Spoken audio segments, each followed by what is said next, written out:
আসসালামু আলাইকুম রহমতুল্লাহ। প্রিয় চাকরি প্রত্যাশী ভাই বোনেরা, আপনারা ইতিমধ্যেই আমাদের স্ক্রিনে দেখতে পাচ্ছেন বাংলাদেশ ব্যাংকে যে নিয়োগ বিজ্ঞপ্তি প্রকাশ করেছে 20 জানুয়ারি যে নিয়োগ বিজ্ঞপ্তিটি রয়েছে, এখানে দেখুন বিভিন্ন ক্যাটাগরিতে কিন্তু নিয়োগ বিজ্ঞপ্তি প্রকাশ করেছে। আপনারা চাইলে এক নজরে সম্পূর্ণ নিয়োগ বিজ্ঞপ্তিটি দেখতে পারেন। দেখুন এখানে 10 থেকে 20-30টা নিয়োগ বিজ্ঞপ্তি প্রকাশ করেছে। আপনারা বিভিন্ন ক্যাটাগরিতে নিয়োগ বিজ্ঞপ্তি প্রকাশ করেছে। চাইলে আমাদের এই বাংলাদেশি নিয়োগ বিজ্ঞপ্তির আপনারা আবেদন করতে পারেন। এখনো আবেদন সময়সীমা শেষ হয়নি, আরো 15 থেকে 21 দিন রয়েছে এখানে আবেদন প্রক্রিয়া শেষ করার জন্য। বন্ধুরা, প্রথমেই দেখতে পাচ্ছেন যে নিয়োগ বিজ্ঞপ্তিটি প্রকাশ করেছে 20 জানুয়ারি, এবং সেই সাথে নিয়োগ বিজ্ঞপ্তিটি প্রকাশ করেছে প্রথম যে স্কেলের নিয়োগ বিজ্ঞপ্তি প্রকাশ করেছে অ্যাসিস্ট্যান্ট ইঞ্জিনিয়ার। যারা অ্যাসিস্ট্যান্ট ইঞ্জিনিয়ার পদে আবেদন করতে চান তারা অবশ্যই আবেদন করতে পারেন, এবং এখানে কিন্তু পদ সংখ্যা ফাঁকা রয়েছে 7টি।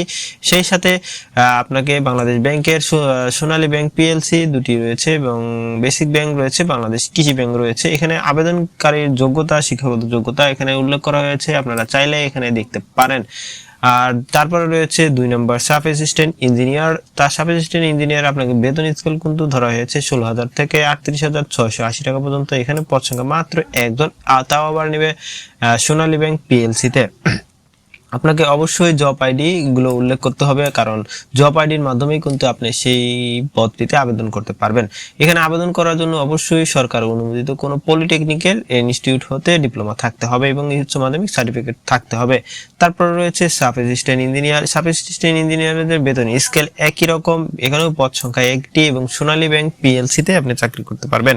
তারপরে এখানে যে শিক্ষাগত যোগ্যতা রয়েছে এখানে উল্লেখ করা হয়েছে। বন্ধুরা, যারা আমাদের এই চ্যানেলে অল জবস নোটিস চ্যানেলটি এখন সাবস্ক্রাইব করে অবশ্যই সাবস্ক্রাইব করে আমাদের পাশে থাকবেন। সেই সাথে বাংলাদেশের যে কোনো জব সার্কুলার আমাদের চ্যানেলে পেয়ে যাবেন, এবং আমাদের যদি ভিডিওটি আপনাদের ভালো লেগে থাকে অবশ্যই ভিডিওটি একটু সাবস্ক্রাইব করবেন এবং সেই সাথে লাইকও করে দিবেন। বন্ধুরা, তারপর হচ্ছে সাব অ্যাসিস্ট্যান্ট ইঞ্জিনিয়ার। অ্যাসিস্ট্যান্ট ইঞ্জিনিয়ারের বেতন স্কেল একই রকম রয়েছে, এবং পদ সংখ্যা কিন্তু 4টি ফাঁকা রয়েছে। এখানে যারা আবেদন করবেন তাদের পদগুলো বা যে ব্যাংকে আপনার চাকরি করতে পারবেন, সোনালী ব্যাংক পিএলসি তে 2টি রয়েছে, এবং বাংলাদেশ হাউস বিল্ডিং ফিনান্সিয়াল কর্পোরেশনের 2টি পদ রয়েছে। এখানে শিক্ষাগত যোগ্যতা উল্লেখ করেছে, আপনারা চাইলে দেখে নিতে পারেন। বন্ধুরা, আমাদের এই পিডিএফটি কিন্তু আপনি অবশ্যই আমাদের টেলিগ্রাম চ্যানেলে পেয়ে যাবেন। তারপর সিনিয়র অফিসার, আইন অফিসার, সিনিয়র অফিসারে যারা যোগ দিতে চান তাদের বেতন স্কেল কিন্তু 22,000 থেকে 53,060 টাকা পর্যন্ত। এখানে পদ সংখ্যা কিন্তু 15টি রয়েছে। এখানে যারা যে আবেদন করার পরে যে আপনার মৌখিক পরীক্ষা হবে, তখন আপনি সেই অনুযায়ী অগ্নি ব্যাংক পিএলসি তে 13টি ফাঁকা রয়েছে, বেসিক ব্যাংক 1টি রয়েছে, এবং বাংলাদেশ হাউস বিল্ডিং ফিনান্সিয়ালের 1টি রয়েছে। এখানে কিন্তু জব আইডি উল্লেখ করা হয়েছে। তারপরে এখানে যারা শিক্ষাগত যোগ্যতা অনুযায়ী আপনাকে আবেদন করতে হবে। তারপর অফিসারে যারা আবেদন করবেন তারা অবশ্যই তাদের বেতন স্কেল হবে 16,000 থেকে 38,640 টাকা পর্যন্ত। এখানে পদ সংখ্যা কিন্তু 1টি রয়েছে, এবং পদ যে ব্যাংকে চাকরি করতে পারবেন সেখানে হচ্ছে বেসিক ব্যাংক পিএলসি। শিক্ষাগত যোগ্যতা এখানে দেওয়া রয়েছে। তারপর সিনিয়র অফিসার যারা রয়েছেন বেতন স্কেল কিন্তু 22,000 থেকে 53,060 টাকা পর্যন্ত। এখানে পদ সংখ্যা রয়েছে কিন্তু মাত্র 15টি। অগ্নি ব্যাংক পিএলসি তে আপনি চাকরি করতে পারবেন, এবং শিক্ষাগত যোগ্যতা বিভিন্ন রকম রয়েছে। সিকিউরিটি অফিসারে যারা রয়েছেন সেখানেও বেতন স্কেল একই, 16,000 থেকে 38,680 টাকা পর্যন্ত। এখানে পদ সংখ্যা মাত্র 1টি। এখানে আপনাকে চাকরি করতে হবে ইনভেস্টমেন্ট কর্পোরেশন অফ বাংলাদেশ।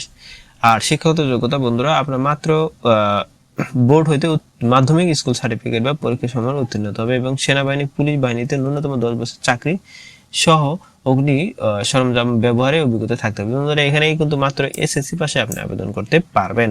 তারপরে রয়েছে ফিনান্সিয়াল যারা অ্যানালিস্টের যে কাজটি করতে চান, এখানে কিন্তু আপনার বেতন স্কেলই হবে বা বেতন গ্রেডই হবে 5তম গ্রেড অনুযায়ী। এখানে পদ সংখ্যা ফাঁকা রয়েছে 1টি, এবং প্রবাসী কল্যাণ ব্যাংকে আপনাকে চাকরি করতে হবে। প্রবাসী কল্যাণ ব্যাংকের যে শিক্ষাগত যোগ্যতা রয়েছে, এখানে শিক্ষাগত যোগ্যতাগুলো উল্লেখ করা হয়েছে। বিশ্ববিদ্যালয়তে ব্যাংকিং বিষয়ে আপনার অভিজ্ঞতা থাকতে হবে। তারপর হচ্ছে প্রিন্সিপাল অফিসারে যারা চাকরি করতে চান তাদের বেতন স্কেল কিন্তু 35,500 থেকে, মানে বেতন স্কেল 6তম গ্রেডে 66,000 টাকা। এখানে আপনার জনতা ব্যাংকে চাকরি হবে, আপনার মাস্ট একটি পদ ফাঁকা রয়েছে। আর শিক্ষাগত যোগ্য নয়, আপনাকে অবশ্যই শিক্ষাগত যোগ্যতা দেখেও আবেদন করতে হবে। তারপর রয়েছে সকল পদের জন্য শিক্ষাগত যোগ্যতার মান নির্ধারণ নির্দেশন। বন্ধুরা, এখানে সকল পদের জন্য যে রয়েছে সেখানে মান আপনাকে এই দুটি একটি দেখতে হবে, একটি আর দুটি এই অনুযায়ী আপনাকে আবেদন করতে হবে। আর এখানে আবেদন করার জন্য অবশ্যই আপনাকে এখানে এই বিষয়ে উল্লেখ করেছে, যাদের বয়স বেশি রয়েছে তারাও কিন্তু এখানে আবেদন করতে পারবেন। সর্বনিম্ন 21 থেকে 35-এর মধ্যে আবেদন করতে পারবেন। এবং কিছু কিছু পদের জন্য যে এই ক্রমিক নংগুলো উল্লেখ করেছে সেই ক্রমিক নং অনুযায়ী আপনাকে বয়স শিথিলযোগ্য করা হবে। আর আবেদন প্রক্রিয়া কিন্তু অবশ্যই আপনাকে 22/2/26 শুরু হয়েছে, আপনার এখন আবেদন প্রক্রিয়া রয়েছে। আবার আর যারা পেমেন্ট করতে চান তাদের আবেদন ফি পেমেন্ট ভেরিফাইড ও ট্র্যাকিং পেজ শেষ তারিখ রয়েছে কিন্তু 24 তারিখ। বন্ধুরা, এখনো সময় রয়েছে, আপনারা চাইলে এখানে আবেদন করতে পারেন। তারপরে রয়েছে কিভাবে আপনারা আবেদন করবেন। বন্ধুরা, আবেদন প্রক্রিয়া অবশ্যই আপনাকে এই ওয়েবসাইটের মাধ্যমে আবেদন প্রক্রিয়া পূরণ করতে হবে এবং সিভি বা আইডি থাকলেই হবে। আর যারা এর পরবর্তীতে এর আগে আবেদন করেছেন তাদের কিন্তু ওই ডকুমেন্ট অনুযায়ী আপনি আবেদন করবেন, কোনো সমস্যা হবে না। আর অবশ্যই আপনাদের যে এই যে ছবির বা বিভিন্ন নতুন যারা আবেদন করতে চান তারা কিন্তু অবশ্যই এই পিডিএফটি পড়ে নেবেন, কারণ আর যাদের পিডিএফটি লাগবে তারা অবশ্যই আমাদের টেলিগ্রাম চ্যানেলে যোগ হতে পারেন। বন্ধুরা, তারপর রয়েছে আপনারা যারা বলেছেন যে কোন ওয়েবসাইটে গেলে এর সম্পূর্ণ আবেদন প্রক্রিয়া করা যাবে, এখানে ওয়েবসাইটে গেলে আপনি আবেদন প্রক্রিয়াটি সম্পূর্ণ করতে পারবেন। এবং সেই সাথে আমাদের যে চ্যানেলের যে ভিডিওগুলো রয়েছে আপনাদের যদি ভালো লাগে থাকে অবশ্যই একটি লাইক ও কমেন্ট করে জানাবেন। বন্ধুরা, আজকের মতো এখানেই। আসসালামু আলাইকুম রহমতুল্লাহ।